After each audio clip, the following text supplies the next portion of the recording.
First off, Dan, a little vacuum of information about Hernandez. Can you give me some insight into what we should expect from this young man here in Summer League? We'll see. I don't know. He's been off the court for a full year, and I think anytime a player steps away from 5-on-5, there's definitely an adjustment to get the rust off, and kind of get used to the speed of the game. And going from college a year ago to pro basketball, a lot of NBA level players, it's going to be a pretty steep adjustment for him early. But I think once he gets his wind, he's a guy that plays with a lot of energy. He has a nice toughness about him. He really attacks the boards hard, and he can step out and hit shots too. But for a player his size, he's got a lot of mobility, and he's a very opportune impact sort of guy. Like he never really stops on either side of the floor, and just quietly does his job. And it should be fun to see what he can do. Do you think if he would have played this year, there's pretty much no chance he would have still been there that late? That's kind of the approach we take to it, because he was a guy that was starting to kind of get some buzz his sophomore year, and he's comes from a really strong pedigree in terms of as a prep player before Miami, and you could kind of see as he was getting comfortable and putting on some weight and just developing,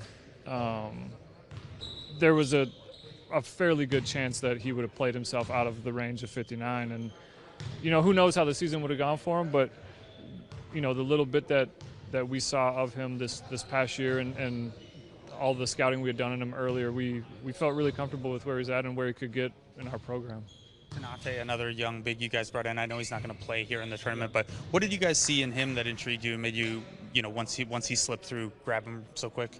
He's a specialist. He's undersized, but he's strong and he's athletic to make up for that, and he's got a knack for shot blocking, which anytime you can find a specialist at some skill, they usually find ways to impact the NBA game, and he undoubtedly is one of the best shot blockers in the last handful of years in college basketball. And we feel really strong about our medical staff and what the proper sort of approach you can take to a rehabilitation project, that we're curious to see what he can become, and it's all about getting him ready for the start of the training camp and see where he goes from there.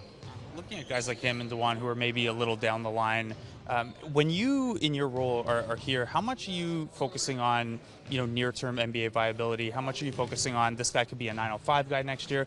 What's it like trying to balance those different things you could pull from Summer League? Yeah, it's definitely a balance. Like you want to watch, because we're still filling out our roster for the Raps, and you definitely are keeping the 905 in mind and all those different roles that we have to fill. But you can kind of after a couple games in Summer League, you can see the guys that are ready for impacting an NBA rotation versus the long-term project sort of guys. And the good thing I think about our approach is that we feel that there's always going to be spots to fill at all the different levels, and you just kind of, when you're scouting Summer League, you just kind of keep all those different ones in mind, and different guys are going to catch your eye for different reasons, and we kick a lot of names around as a group and make sure that if someone catches someone's eye, everyone on the staff gets to a game and sees them, and then just as the decisions then for Raptors training camp or 905 exhibit 10s, that sort of stuff, as those conversations get a little more serious, then we all at least have a little bit of a baseline to kind of have a debate about guys. Obviously there's a lot of interest in Canada about Lindell and the Canadian players. What do you see in him, and what are you looking for him to sort of show in this tournament?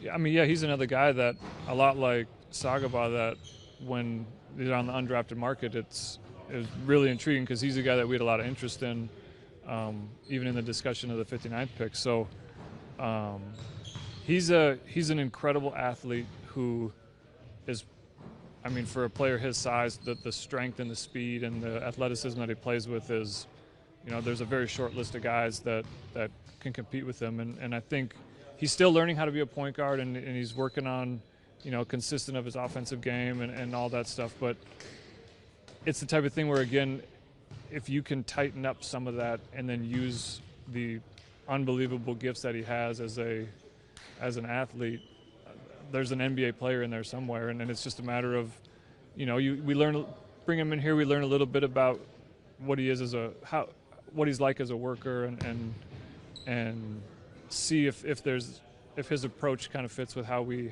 go, and the little bit we've seen him so far, he seems like the type of guy that has a chance. I don't want to go name by name down the list, but the one other guy I want to ask you about, Corey Walden, he came on so much as the Israeli season kind of went along, especially in the playoffs there. What do you like about him? You guys have had some luck plucking from that league in the past. What are you looking for from him here? Yeah, I mean, like you said, it's one of the best leagues in the world, and to be named MVP of that league, it says something about you. And I mean, he's a guy that we liked as a rookie when he was in the G League with Boston's program. I don't know. Okay, yeah, maybe. Yeah, okay.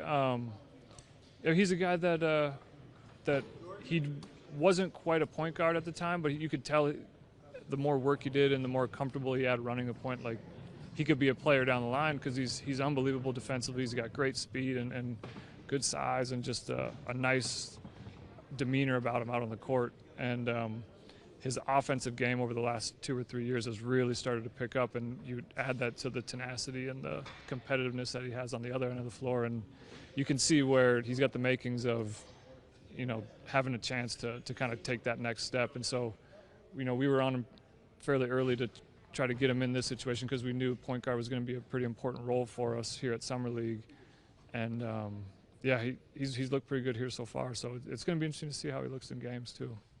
DeJuan was saying he was really happy to end up on the Raptors because the rep of the player development has really gone along the league, around the league, and other players are saying that it's a really great situation for him because your rep is one of the best, if not the best in the league. How does that make you feel, obviously, with the work you did with 905 and coming here and just the organization as a whole when people are talking like that? It's good. I mean, honestly, most of the credit goes to the players that we brought in. I mean, we've been lucky to bring in guys that they're focused on the right things, and they know that all the work that we put them through, whether it's in the G League or the off season and all the long hours away from the big crowds, they come in with the mentality that if I put in the work now, that they'll take that next step. And the more buy-in you have from the guys early, than when they become vets or not quite every time a new class of rookies come in and they see the guys that went through the same thing that they did, it kind of adds a little bit to the belief that it's the proper thing to do. And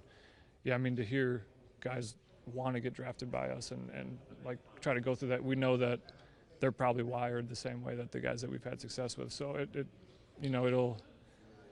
it'll be tough for him, but at the same time, it's like if he's willing to put in that work, like good things will happen.